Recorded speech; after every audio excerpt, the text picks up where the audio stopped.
Hello everybody, so welcome back to the channel. Today I'm going to be continuing with my series, Read Aloud, where I am going to be reading aloud the very first Twilight book, continuing with the second chapter, which is called Open Book. If you guys don't know, I began a series on this channel where I'm going to be reading the first Twilight book aloud and basically doing a talk back and reacting to each of the chapters and providing my own thoughts and my own little review on each chapter. And then by the end of it, I'm going to post a full review about the book on this channel as a way to basically gather my thoughts as a whole. So before we begin, I just want to put out that disclaimer, of course, that I don't own any of the text, the characters, the concept mentioned in this video at all. This is simply a read aloud video that I'm posting for entertainment purposes. All of the credit goes to Stephanie Meyer. So this is Twilight by Stephanie Meyer, Chapter 2, Open Book. Enjoy. The next day was better and worse. It was better because it wasn't raining yet, though the clouds were dense and opaque. It was easier because I knew what to expect of my day. Mike came to sit by me in English and walked me to my next class, with Chess Club Eric glaring at him all the while. That was flattering. People didn't look at me quite as much as they had yesterday. I sat with a big group at lunch that included Mike, Eric, Jessica, and several other people whose names and faces I now remembered. I began to feel like I was treading water instead of drowning in it. It was worse because I was tired. I still couldn't sleep with the wind echoing around the house. It was worse because Mr. Varner called on me in trig when my hand wasn't raised and I had the wrong answer. It was miserable because I had to play volleyball, and the one time I didn't cringe out of the way of the ball, I hit my teammate in the head with it. And it was worse because Edward Cullen wasn't in school at all. All morning I was dreading lunch, fearing his bizarre glares. Part of me wanted to confront him and demand to know what his problem was. While I was lying sleepless in my bed, I even imagined what I would say. But I knew myself too well to think I would really have the guts to do it. I made the cowardly lion look like the Terminator. But when I walked into the cafeteria with Jessica, trying to keep my eyes from sweeping the place for him and failing entirely, I saw that his 4 siblings of sorts were sitting together at the same table, and he was not with them. Mike intercepted us and steered us to his table. Jessica seemed elated by the attention, and her friends quickly joined us. But as I tried to listen to their easy chatter, I was terribly uncomfortable, waiting nervously for the moment he would arrive. I hoped that he would simply ignore me when he came and prove my suspicions false. He didn't come, and as time passed, I grew more and more tense. I walked to biology with more confidence when, by the end of lunch, he still hadn't shown. Mike, who was taking on the qualities of a golden retriever, walked faithfully by my side to class. I held my breath at the door, but Edward Cullen wasn't there either. I exhaled and went to my seat. Mike followed, talking about an upcoming trip to the beach. He lingered by my desk till the bell rang.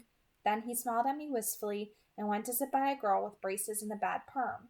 It looked like I was going to have to do something about Mike, and it wouldn't be easy. In a town like this, where everyone lived on top of everyone else, diplomacy was essential. I had never been enormously tactful. I had no practice dealing with overly friendly boys.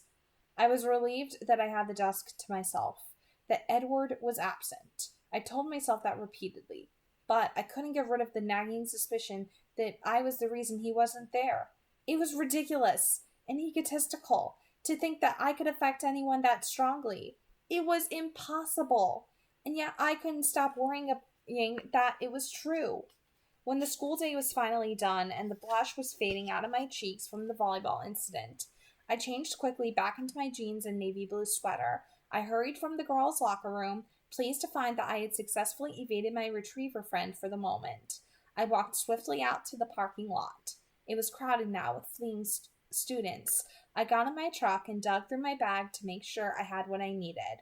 Last night, I'd discovered that Charlie couldn't cook much besides fried eggs and bacon.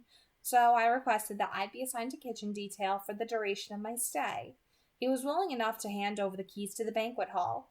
I also found out that he had no food in the house, so I had my shopping list and the cash from the jar in the cupboard labeled food money, and I was on my way to the thriftway. I gunned my deafening engine to life, ignoring the heads that turned in my direction, and backed carefully into a place in the line of cars that were waiting to exit the parking lot.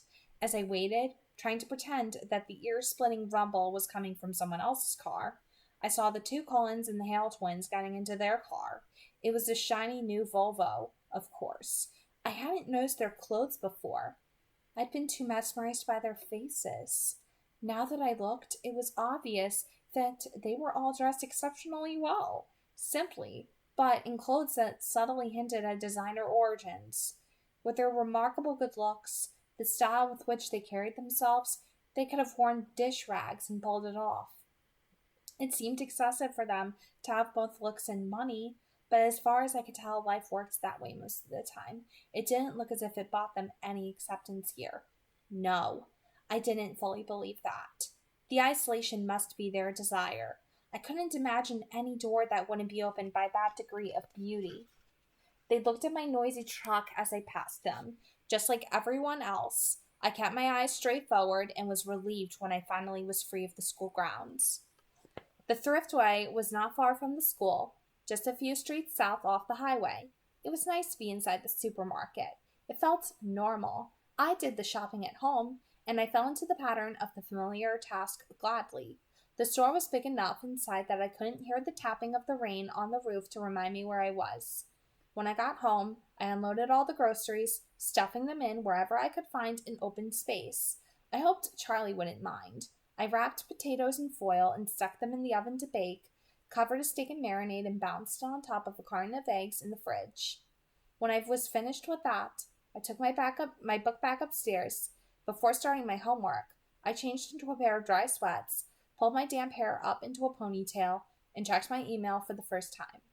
I had 3 messages. "Bella," my mom wrote, "write me as soon as you get in. Tell me how your flight was. Is it raining? I miss you already. I'm almost finished packing for Florida, but I can't find my pink blouse. Do you know where I put it? Phil says hi. Mom." I sighed and went to the next. It was sent 8 hours after the first. "Bella," she wrote, "why haven't you emailed me yet? What are you waiting for? Mom." The last was from this morning. "Isabella, if I haven't heard from you by 5:30 p.m. today, I'm calling Charlie."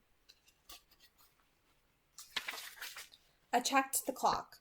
I still had an hour, but my mom was well known for jumping the gun. "Mom, calm down. I'm writing right now. Don't do anything rash. Bella." I sent that and began again. "Mom, everything is great. Of course it's raining. I was waiting for something to write about. School isn't bad, just a little repetitive. I met some nice kids who sit by me at lunch. Your blouse is at the dry cleaners. You were supposed to pick it up on Friday. Charlie bought me a truck. Can you believe it? I love it. It's old, but really sturdy, which is good, for me. I miss you too. I'll write again soon, but I'm not going to check my email every 5 minutes. Relax. Breathe. I love you. Bella." I had decided to read Wuthering Heights, the novel we were currently studying in English, yet again for the fun of it, and that's what I was doing when Charlie came home. I'd lost track of the time, and I hurried downstairs to take the potatoes out and put the steak into broil. "Bella," my father called out when he heard me on the stairs. Who else? I thought to myself.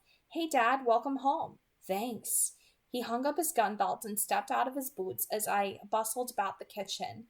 As far as I was aware, he'd never shot the gun on the job, but he kept it ready. When I came here as a child, he would always remove the bullets as soon as he walked in the door. I guess he considered me old enough now not to shoot myself by accident, and not depressed enough to shoot myself on purpose. "What's for dinner?" he asked warily. My mother was an imaginative cook, and her experiments weren't always edible. I was surprised and sad that he seemed to remember that far back. "Steak and potatoes," I answered, and he looked relieved. He seemed to feel awkward, standing in the kitchen, doing nothing. He lumbered into the living room to watch TV while I worked. We were both more comfortable that way. I made a salad while the steaks cooked and set the table.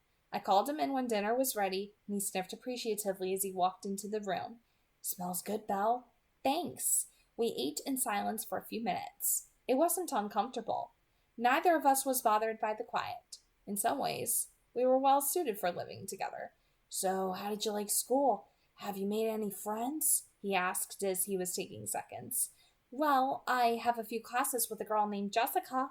I sit with her friends at lunch. And there's this boy Mike who's very friendly. Everybody seems pretty nice, with one outstanding exception. That must be Mike Newton. Nice kid, nice family. His dad owns a sporting goods store just outside town. He makes a good living off all the backpackers who come through here. Do you know the Cullen family? I asked hesitantly. Dr. Cullen's family? Sure, Dr. Cullen's a great man. The kids are a little different. They don't seem to fit in very well at school. Charlie surprised me by looking angry. People in this town, he muttered. Dr. Cullen is a brilliant surgeon who could probably work at any hospital in the world, make 10 times the salary he gets here. He continued, getting louder. We're lucky to have him. Lucky that his wife wanted to live in a small town. He's an asset to the community, and all those kids are well-behaved and polite. I had my doubts when they first moved in with all those adopted teenagers. I thought we might have some problems with them, but they're all very mature. I haven't had one speck of trouble from any of them. That's more than I can say for the children of some folks who have lived in this town for generations, and they stick together the way a family should. Camping trips every other weekend. Just because they're newcomers, people have to talk. It was the longest speech I'd ever heard Charlie make. He must feel strongly about whatever people were saying. I backpedaled. They seem nice enough to me. I just noticed they kept to themselves. They're all very attractive, I added, trying to be more complimentary. You should see the doctor, Charlie said, laughing. It's a good thing he's happily married. A lot of the nurses at the hospital have a hard time concentrating on their work with him around. We lapsed back into the silence as we finished eating. He cleared the table while I started on the dishes. He went back to the TV, and after I finished washing the dishes by hand, no dishwasher, I went upstairs unwillingly to work on my math homework. I could feel a tradition in the making. That night, it was finally quiet. I fell asleep quickly, exhausted. The rest of the week was uneventful. I got used to the routine of my classes. By Friday, I was able to recognize, if not name, almost all the students at school. In gym, the kids on my team learned not to pass me the ball and to step quickly in front of me if the other team tried to take advantage of my weakness. I happily stayed out of their way. Edward Cullen didn't come back to school. Every day I watched anxiously until the rest of the Cullens entered the cafeteria without him. Then I could relax and join in the lunchtime conversation. Mostly it centered around a trip to the La Push Ocean Park in 2 weeks that Mike was putting together. I was invited, and I had agreed to go, more out of politeness than desire. Beaches should be hot and dry. By Friday, I was perfectly comfortable entering my biology class, no longer worried that Edward would be there. For all I knew, he had dropped out of school. I tried not to think about him, but I couldn't totally suppress the worry that I was responsible for his continued absence, ridiculous as it seemed. My first week in Forks passed without incident. Charlie, unused to spending time in the usually empty house, worked most of the weekend. I cleaned the house, got ahead on my homework, and wrote my mom more bogusly cheerful email. I did drive to the library Saturday, but it was so poorly stocked that I didn't bother to get a card. I would have to make a date to visit Olympia or Seattle soon and find a good bookstore. I wondered idly what kind of gas mileage the truck got, and shuddered at the thought. The rain stayed soft over the weekend, quiet, so I was able to sleep well. People greeted me in the parking lot Monday morning. I didn't know all their names, but I waved back and smiled at everyone. It was colder this morning, but happily not raining. In English, Mike took his accustomed seat by my side. We had a pop quiz on Wuthering Heights. It was straightforward. Very easy. All in all, I was feeling a lot more comfortable than I had thought I would feel by this point. More comfortable than I had ever expected to feel here. When we walked out of class, the air was full of swirling bits of white. I could hear people shouting excitedly to each other. The wind bit my cheeks, my nose. Wow, Mike said. It's snowing. I looked at the little cotton fluffs that were building up along the sidewalk and swirling erratically past my face. Ew. Snow. There went my good day. He looked surprised. Don't you like snow? No, that means it's too cold for rain. Obviously. Besides, I thought it was supposed to come down in flakes. You know, each one unique and all that. They just look like the ends of These just look like the ends of Q-tips. Haven't you ever seen snowfall before? He asked incredulously. Sure I have. I paused. On TV. Mike laughed, and then a big squishy ball of dripping snow smacked into the back of his head. We both turned to see where it came from.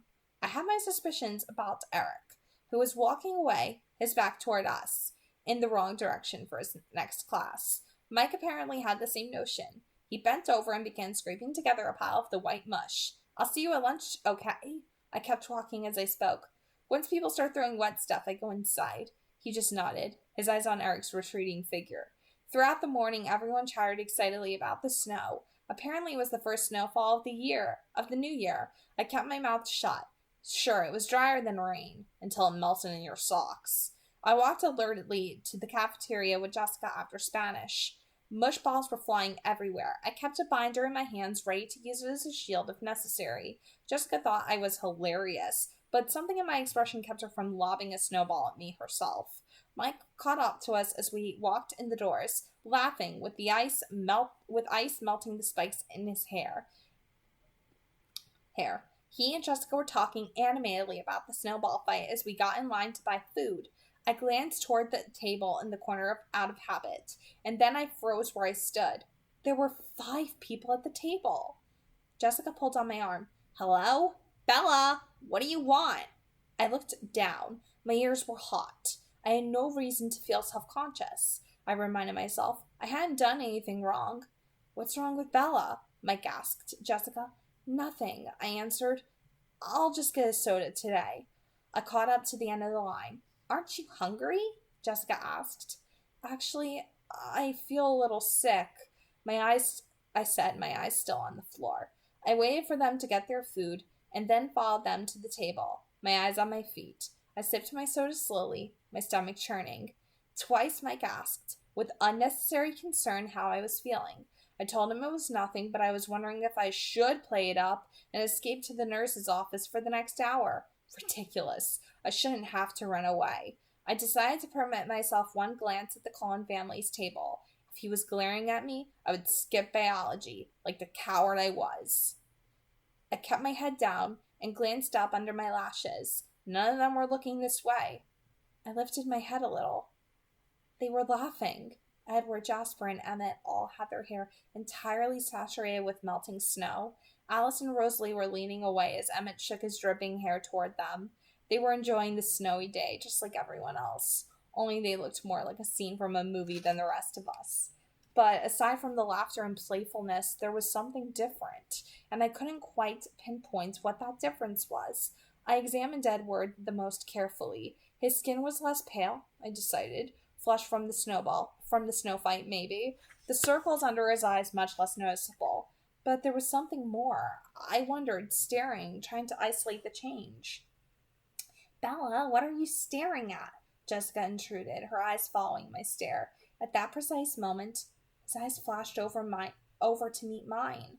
I dropped my head, letting my hair fall to conceal my face. I was sure, though, in the instant our eyes met, that he didn't look harsh or unfriendly as he had the last time I'd seen him. He looked merely curious again, unsatisfied in some way. Edward Cullen is staring at you, Jessica giggled in my ear. He doesn't look angry, does he? I couldn't help asking. No, she said, sounding confused by my question. Should he be? I don't think he likes me, I confided. I still felt queasy. I put my head down on my arm.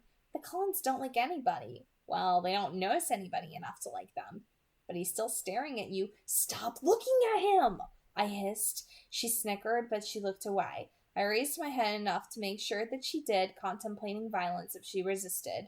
Mike interrupted us then. He was planning an epic battle of the blizzard in the parking lot after school and wanted us to join. Jessica agreed enthusiastically. The way she looked at Mike left little doubt that she would be up for anything he suggested. I kept silent. I would have to hide in the gym until the parking lot cleared. For the rest of the lunch hour, I very carefully kept my eyes at my own table. I decided to honor the bargain I'd made with myself. Since he didn't look angry, I would go to biology. My stomach did frightened little laps at the thought of sitting next to him again. I didn't really want to walk to class with Mike as usual. He seemed to be a popular target for the snowball snipers. But when we went to the door, everyone besides me groaned in unison. It was raining, washing all traces of the snow away in clear, icy ribbons down the side of the walkway.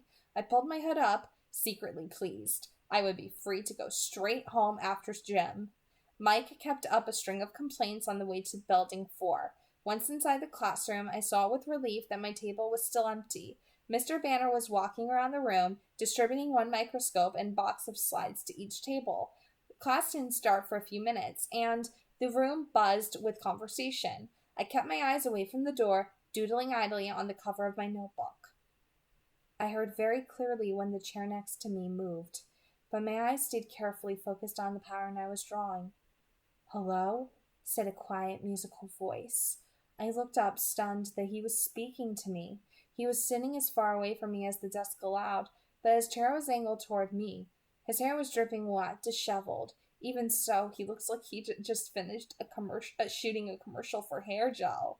His dazzling face was friendly, open, a slight smile on his flawless lips, but his eyes were careful. "My name is Edward Cullen," he continued. "I didn't have a chance to introduce myself last week. You must be Bella Swan?" My mind was spinning with confusion. Had I made up the whole thing? He was perfectly polite now. I had to speak. He was waiting. But I couldn't think of anything conventional to say. "How do you know my name?" I stammered. He laughed a soft, enchanting laugh. "Oh, I think everyone here knows your name. The whole town's been waiting for you to arrive." I grimaced. I knew it was something like that. "No," I persisted stupidly. "I meant, why did you call me Bella?" He seemed confused. "Do you prefer Isabella?" "No, I like Bella," I said, "but I think my dad must call me Isabella behind my back. That's what everyone here seems to know me as," I tried to explain, feeling like an utter moron. "Oh," he let it drop. I looked away awkwardly. Thankfully, Mr. Banner started class at that moment. I tried to concentrate as he explained the lab we would be doing today. The slides in the box were out of order. Working as lab partners, we had to separate the slides of onion root tip cells into the phases of mitosis they represented and label them accordingly. We weren't supposed to use our books. In 20 minutes, he would be coming around to see who had it right. "Get started," he commanded. "Ladies first, partner?" Edward asked. I looked up to see him smiling, a crooked smile so beautiful that I could only stare at him like an idiot. "Or I could start, if you wish." The smile faded. He was obviously wondering if I was mentally competent. "No," I said, flushing. "I'll go ahead." I was showing off. Just a little. I'd already done this lab, and I knew what I was looking for. It should be easy. I snapped the first slide into place under the microscope and adjusted it quickly to the 40 times objective. I studied the slide briefly. My assessment was confident. "Prophase." "Do you mind if I look?" he asked as I began to remove the slide.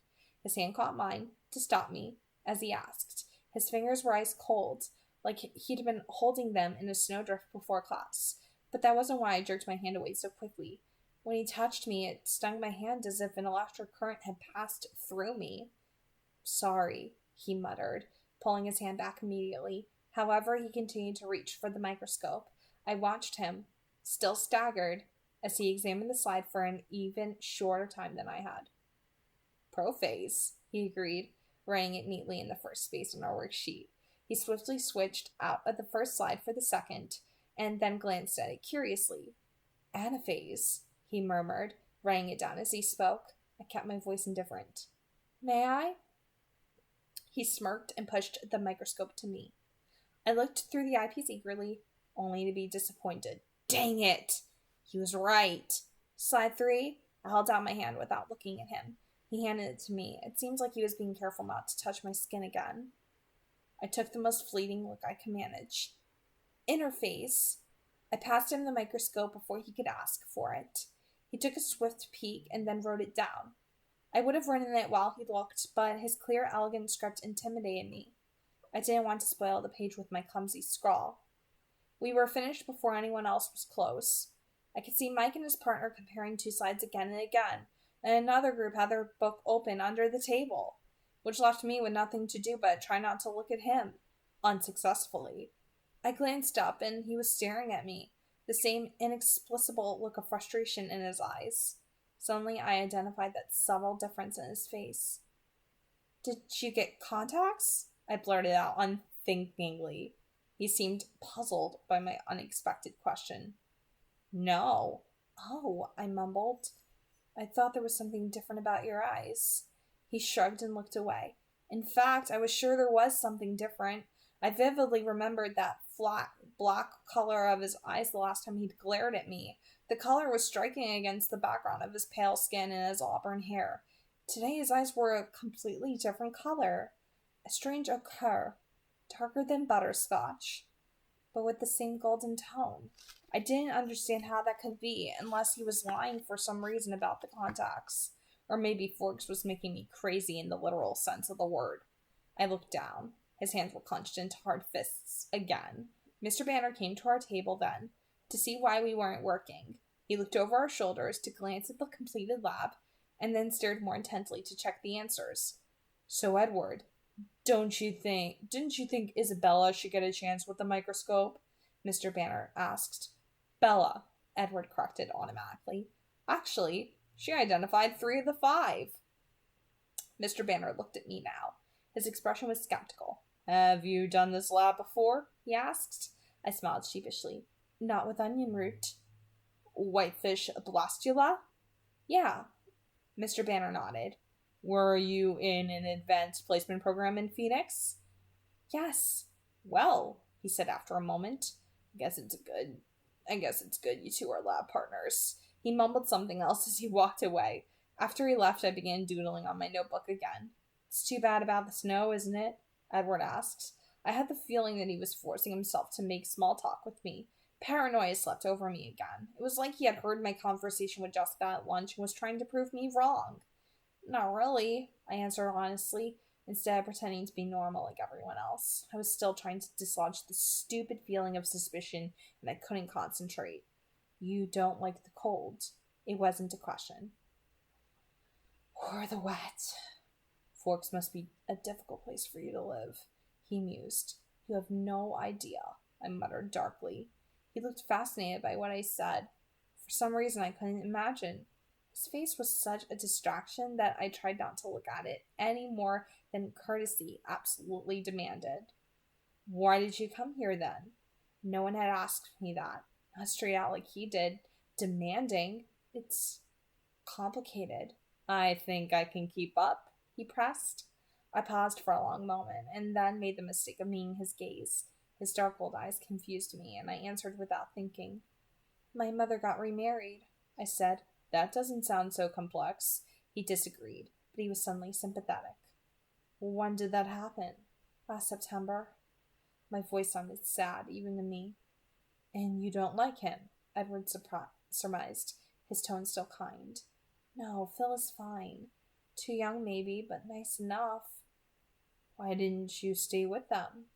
I couldn't fathom his interest, but he continued to stare at me with penetrating eyes, as if my dull life story was somehow vitally important. "Phil travels a lot. He plays ball for a living." I half smiled. "Have I heard of him?" he asked, smiling in response. "Probably not. He doesn't play well. Strictly minor league. He moves around a lot. And your mother sent you here so she could travel with him." He said it as an assumption again, not a question. My chin raised a fraction. "No, she did not send me here. I sent myself." His eyebrows knit together. "I don't understand," he admitted, and he seemed unnecessarily frustrated by that fact. I sighed. Why was I explaining this to him? He continued to stare at me with obvious curiosity. "She stayed with me at first, but she missed him. It made her unhappy, so I decided it was time to spend some quality time with Charlie." My voice was glum by the time I finished. "But now you're unhappy," he pointed out. "And?" I challenged. "That doesn't seem fair." He shrugged, but his eyes were still intense. I laughed without humor. Hasn't anyone ever told you? Life isn't fair. I believe I have heard that somewhere before, he agreed dryly. So that's all, I insisted, wondering why he was still staring at me that way. His gaze became appraising. You put on a good show, he said slowly, but I'd be willing to bet that you're suffering more than you let anyone see. I grimaced at him, resisting the impulse to stick out my tongue like a 5-year-old, and looked away. Am I wrong? I tried to ignore him. I didn't think so, he murmured smugly. What does it matter to you? I asked, irritated. I kept my eyes away, watching the teacher make his rounds. That's a very good question, he muttered, so quickly that I wondered if he was talking to himself. However, after a few seconds of silence, I decided that was the only answer I was going to get. I sighed, scowling at the blackboard. Am I annoying you? He asked. He sounded amused. I glanced at him without thinking, and told the truth again. Not exactly. I'm more annoyed at myself. My face is so easy to read. My mother always calls me her open book. I frowned. On the contrary, I find you very difficult to read. Despite everything that I'd said and he'd guessed, he sounded like he meant it. You must be a good reader, then, I replied. Usually, he smiled widely, flashing a set of perfect, ultra-white teeth. Mr. Banner called the class to order then, and I turned with relief to listen.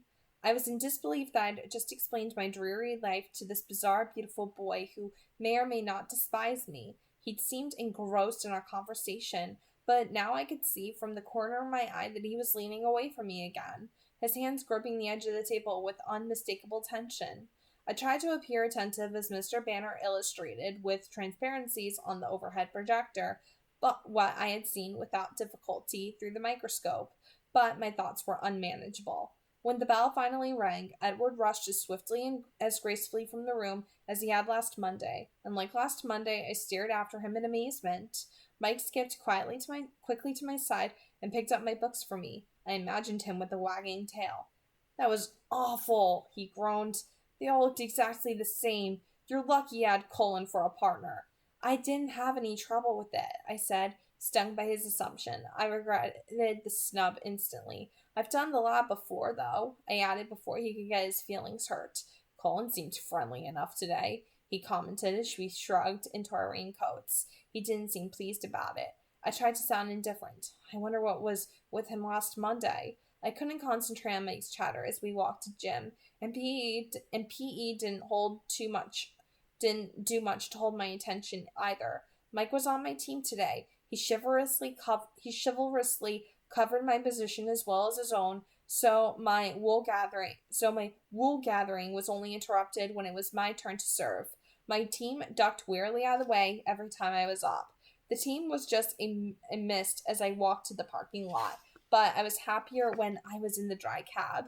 I got the heater running, for once not caring about the mind-numbing roar of the engine. I unzipped my jacket, put the hood down, and fluffed my damp hair out so the heater could dry it on the way home. I looked around me to make sure it was clear. That's when I noticed the still white figure. Edward Cullen was leaning against the front door of the Volvo, 3 cars down from me, and staring intently in my direction. I swiftly looked away and threw the truck into reverse, almost hitting a rusty Toyota Corolla in my haste. Luckily for the Toyota, I stomped on the brake in time. It was just the sort of car that my truck would make scrap metal of. I took a deep breath, still looking out the other side of my car, and cautiously pulled out again, with greater success. I stared straight ahead as I passed the Volvo, but from a peripheral peek, I swear I saw him laughing. Okay, so that was chapter 2, open book. So, with this chapter, we definitely do see that Edward, the frustration that he feels frustrated more so with himself than he does with her, which, I've explained that already from reading the first chapter. But what I do like about this is that this does show how Bella's very first instinct is to just take care of everybody before she really kind of takes care of herself in a way. I know that there are people out there that criticize that criticize Bella in a lot of ways. And I think the biggest criticism of her that I've seen, which is completely unfair in my opinion, is she is selfish. Like, I just don't understand how people come to this idea that she treats her friends and her father like crap. You know what I mean? Like, you go to the Amagi, right? And you look up the video that they did on the life of Charlie Swan, Bella's father. And the most you see in that comment section is Bella treats her father like crap. She, is selfish. She's ungrateful. She treats her friends like crap. She's a horrible person. All she cares about is Edward, blah, blah, blah, blah, blah. I'm like, no. Like, here's the thing, is that she spent all these years taking care of everyone. She was the one taking care of her mother, reassuring her mother, going home, transitioning to taking care of Charlie by cooking dinners for him every night. Okay? So you cannot say that she is selfish. I think she's actually entitled to have somebody, like, I don't want to say entitled, but I think she's earned this, like, whole thing of somebody else taking care of her, rather than, like, her taking care of everybody else. You know what I mean? Like, she selflessly took on the kitchen detail for Charlie. Like, not even a second thought about it either. So, where people get this idea that Bella is selfish, I'm not seeing that yet in this book at all whatsoever. So, I don't know what people talk about, but that's, like, all I'm going to do for that rant, because there's going to be many, many, many examples in this book of how Bella isn't necessarily this selfish, horrible person that so many of her critics, the people that hate her in the books, I'm going to find so many different counterpoints to point out the fact that, she really isn't as selfish as her haters make her out to be. I don't think that she's a horrible person at all whatsoever. I think that she's a good person. It's clear from the way how she talks with her mother, like calming her mother down, assuring her mom, like, please, mom, calm down. Like, I'm okay. I'm okay. Like, it's always her assuring her mother that she's okay. But, oh God, it's like, you go back to that first chapter and she describes her mother as having these, like, wide childlike eyes. And I just cannot help but picture the fact that that the role reversal between her and her mom, her taking care of her mom as though Renee is a child, it must have driven her absolutely crazy. So it's, I can completely understand that. It's like, I can definitely see that she has, like, lying undertones of OCD. I know that her life and death counterpart, Buford, he's even worse than her with the OCD. And I haven't even read Life and Death, Twilight Reimagined, but I'm going to eventually, and I'm gonna react to that, like, without a doubt. I want to see, like, how that differs and the differences between that, because there are quite a few things that line up with the history to Twilight and how everything aligns, where, Bella was born in the 1980s. And I know for a fact that in the 1980s, when parents divorced, they didn't necessarily give custody to the fathers. So naturally, Bella would have went off to live with Renee during her early childhood, which is kind of screwed up because, the 1980s, that was a different time. And that much I understand, but it's still so screwed up that she was the one who had to take care of her mother from, like, a very early age.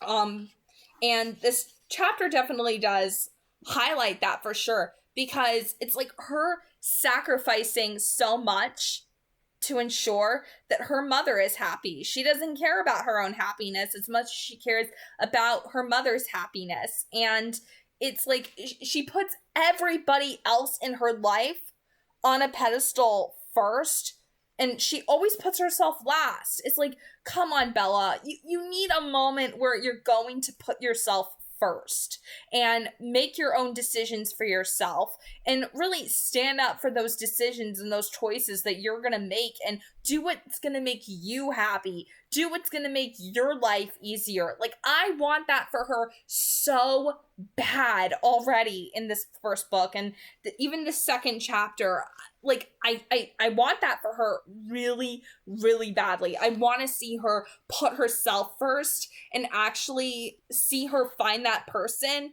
that's going to look out for her and take care of her in the way that she really, truly doesn't even realize that she craves. So, you know, the second chapter definitely does establish that, especially in her conversation with Edward. Now, the conversation with Edward, personally, is, oh my gosh, this very first conversation between the two of them. I love how it's written, because it's Edward trying to get a read on her, obviously, because we know he can't read her mind. But the funny thing is that, like, she is answering all his questions in ways that he doesn't expect her to answer them.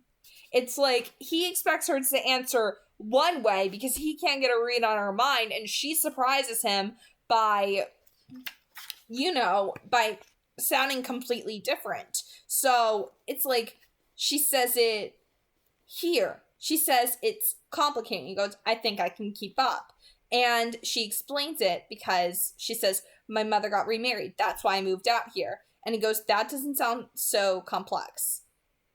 And, you know, and he assumes that she doesn't like her stepfather. But the thing is that Bella doesn't necessarily dislike her stepdad. She really doesn't. It's because she really is kind of suffering inside a lot more than she lets on, because she's sacrificing everything that makes her happy in order to make her mother happy.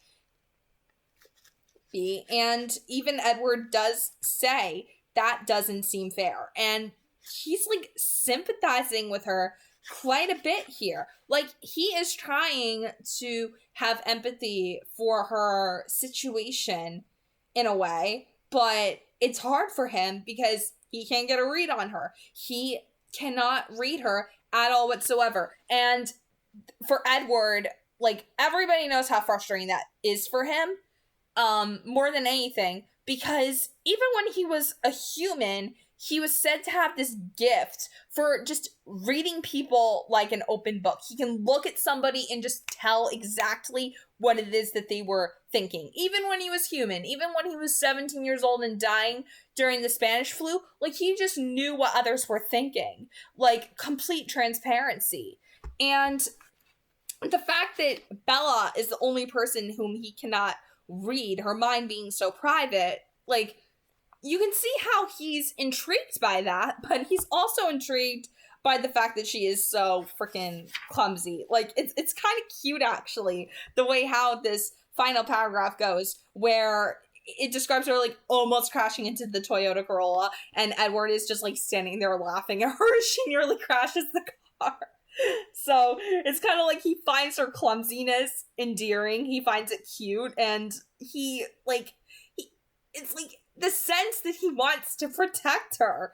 And of course it gets into that in chapter 3, but we're not going to get in that until, like, another day. But you can definitely see the chemistry building up between them. Like, that's something that I'm actually commending Stephanie Meyer for. She's good at writing conversation and really sort of building up the tension of the conversation, and really sort of building up this idea that Bella and Edward are beginning, like, the stages of starting to understand each other and, like, flirting back and forth with each other almost in a way. And, you know, Bella, she's pretty smart, so is Edward, so it's like they're both trying so hard to figure each other out, but neither one of them has quite figured it out just yet. But they're just starting to scratch, like, the surface only slightly, because she's noticing things about him, like his eyes being a different color, his mood being different and all that. But she also notices that he still has, like, that look of frustration, but she doesn't know what he's frustrated with because he's frustrated with himself. So overall, chapter 2, being titled Open Book like this, it's actually a pretty good chapter title. in the sense, because if you really think about it, Edward, because Edward can read everybody but Bella, and he just doesn't understand why. So he's trying like so hard to get to know her, and she responds in ways that he just doesn't expect of her. Like, he would expect her to, say, oh, I was forced to live in Forks. I was forced to come here. I was forced to come here. But he's completely surprised by the fact that Bella, sent herself there. Like, he's shocked at the fact that she selflessly moved to a town that she has such a distaste for in order to make her erratic, harebrained mother happy. Like, putting herself last and putting everybody, her parents, their needs before her own. And at the end of the day, it's gonna continue throughout the book. I just know it because, I've read it the first time, but at the same time, there could always be little details that I've missed my first time reading it. So at the end of the day, chapter 2 is probably one of the best chapters in the entire book, because this is really sort of like the beginning stages of Edward and Bella's little forbidden friendship, as we call it, because obviously, the quotation that Stephanie Meyer chose comes from the book of Genesis, and you have the apple, which obviously, when you think of forbidden fruits, what do you think of? You think of Persephone's pomegranate seeds from ancient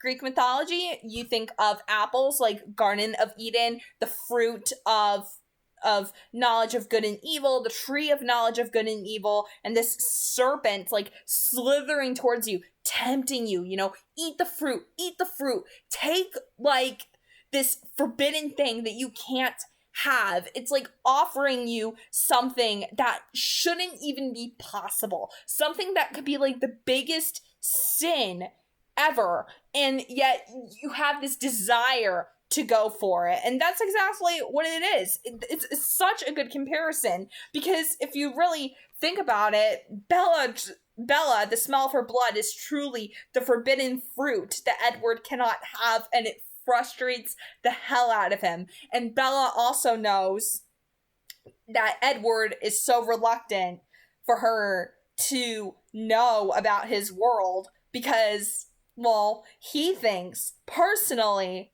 that, I don't want to get too far into it, but I already know all the answers because obviously I've read the book first. But, at the end of the day, I'm seeing the comparisons, I'm seeing how it's all coming together, and I'm just going to say this. Wow, Stephanie Meyer, you really do a better job than people give you credit for, because damn, like just that second chapter alone, that was a good chapter. So eventually I'm going to continue with chapter 3, which is called Phenomenon. Now, if you enjoyed this video, be sure to subscribe to the channel. If you want to see more of the series, leave a like on the video. Also, be sure to comment what your thoughts are on this series, if you like it, if you want to see more of it. So that's all I can say for you. God bless, happy viewing, and have a nice day.